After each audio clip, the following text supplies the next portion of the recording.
Hey there everybody, and welcome to this video on supporting a loved one with borderline personality disorder. I'm your host, Dr. Elise Snipes. There is a lot that I could cover in this video, but this is designed to be a short one, so I'm just going to provide you with a few tips that may help you support a loved one with borderline personality disorder. It's important to recognize that borderline describes where the person teeters, where they live pretty much all the time. Think about walking a tightrope. They feel like they are constantly balancing between safety and danger, between acceptance and rejection, between me and you, or themselves and you. So they're always walking that tightrope. And just like a tightrope, it doesn't take much. It's not like you can make an error and not fall. So as soon as they make an error, they may feel like they're in free fall.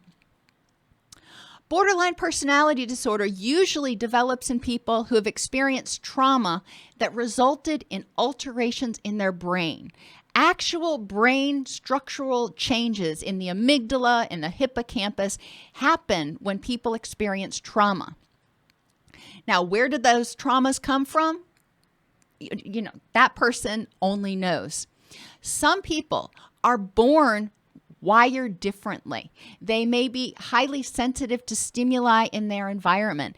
And there are a lot of issues like schizophrenia and ADHD and autism spectrum disorders that are associated with what's called sensory gating difficulties, which means the brain doesn't interpret sensory input the same way. So what feels like a gentle touch to you may feel excruciating to that person. Well, as an infant, they had no way to communicate that.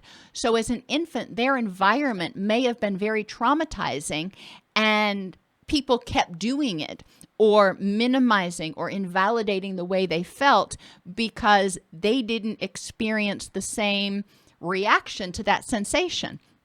Putting a toddler in a bath that the parent or caregiver thinks is lukewarm, well, the toddler may perceive, if they have sensory differences, they may perceive that water as scalding or, on the other hand, very, very cold. Since the caregiver doesn't feel the same difference, they think that the toddler is being oppositional, and instead of reacting in a compassionate manner, may invalidate that toddler's experience in the world, which is very traumatic. Because for that toddler, they're always on alert. They always feel like they're in danger of pain from the people that are caregivers, and they don't know how to communicate that, and they don't know how to stay safe.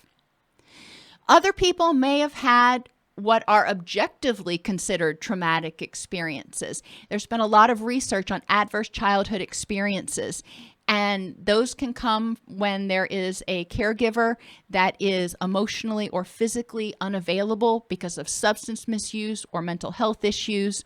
They can come from experiencing or witnessing violence or abuse of any sort or neglect. So there are a lot of different things that can cause trauma.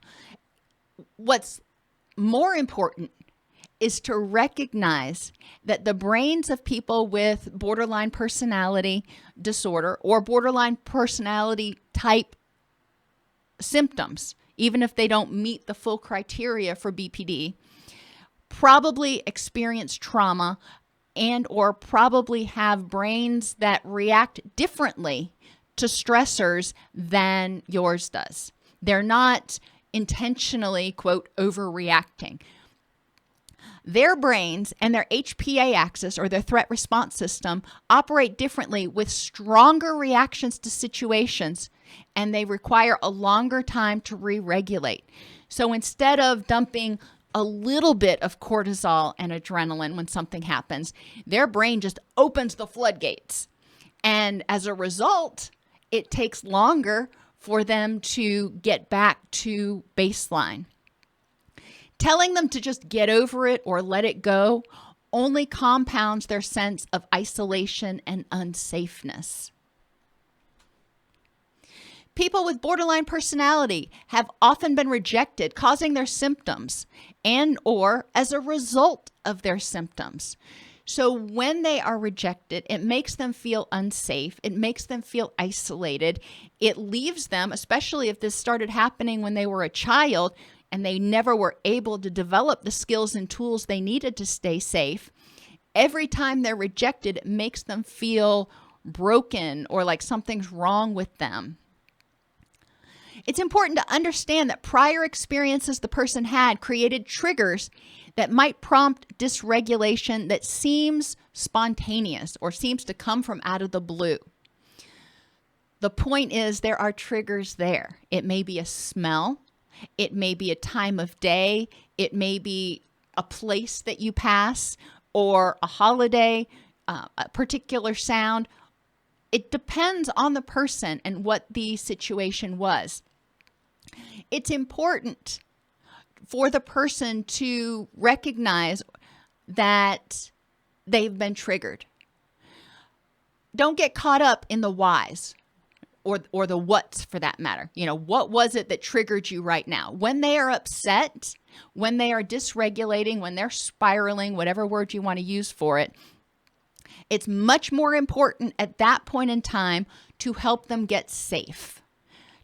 And to do this, simply consistently respond. Say, okay, I can see you're spiraling, whatever word they feel more comfortable using. Validate their experience. They feel terrified. They feel out of control. However they feel, validate that experience. Even if you're not sharing that experience, you can see that they're experiencing. So validate it. I can see you're feeling a lot of pain right now. Empathize with how that must feel for them. If you were feeling that kind of pain, what would you want somebody to say to you? Empathize with them about how awful it must be or how frustrating or exhausting it must be to feel that intensity of emotion. And support them in tolerating the distress and riding the wave. Most of the time, these urges or triggers or emotional reactions will happen. The person may spiral. So the wave comes in and it crests and it goes out in about 20 minutes or so.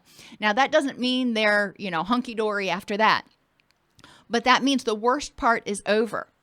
It's important to help them ride that wave until it starts to subside. What can you do? And you can ask them, what can I do to help you feel safe until you can re-regulate? Once they've re-regulated, once they are back down into their wise mind, as we call it, backward chaining can be helpful, saying, okay, that was an exhausting experience. Let's look backwards and see what might have contributed to that so we can learn from it. Explore with the person situations that make them more vulnerable to dysregulation and develop prevention and wellness plans. If they tend to be more vulnerable to dysregulation when they are physically tired or if they're sick or they're in pain, okay, well, what can we do about that? How can I help you prevent those things? And when you are tired, sick, or in pain, what things can we do to help you feel safer and less vulnerable during those periods?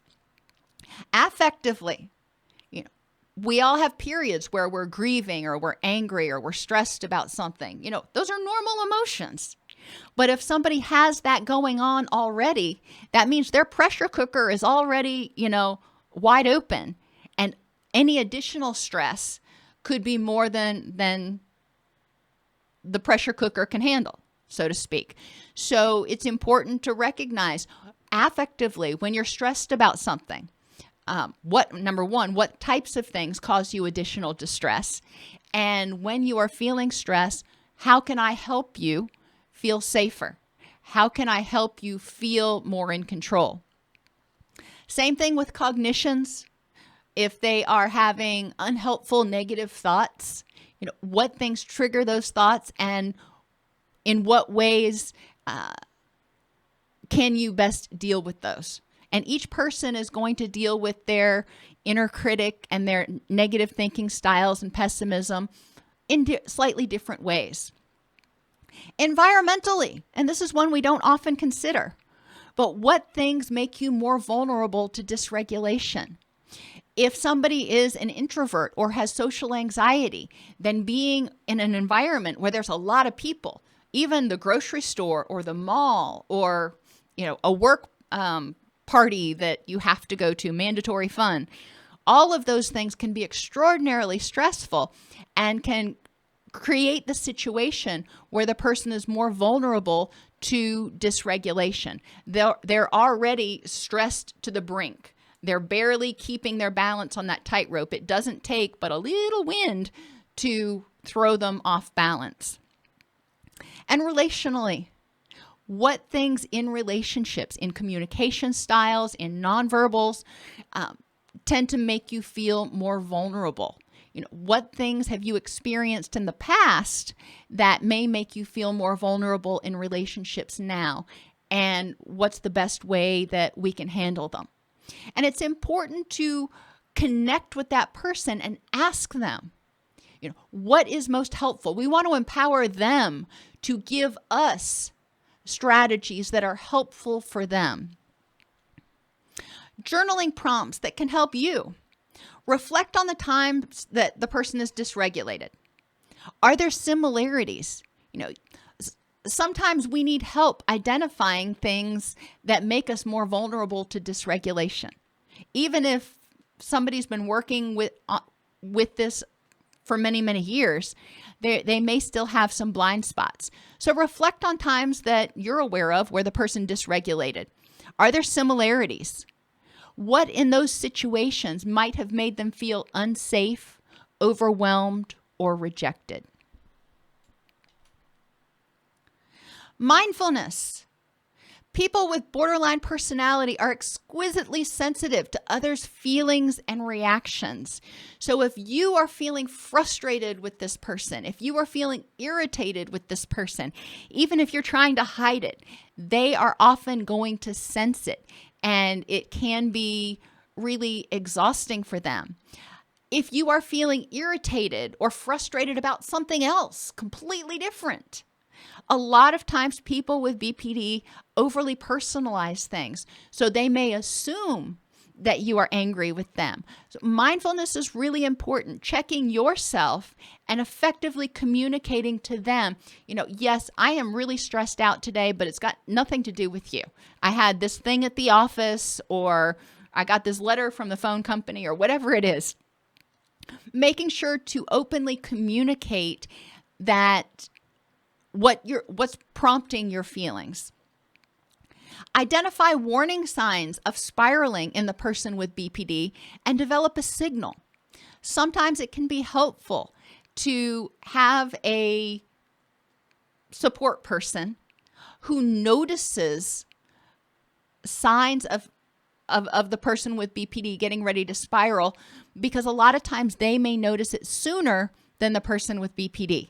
So they can come over and touch them on the shoulder, or maybe they have a catchphrase, why don't you go get a drink of water, or whatever it is that can be used in any kind of situation that the person's in very discreetly to let the person know, hey, it seems like you are starting to become destabilized or getting ready to spiral.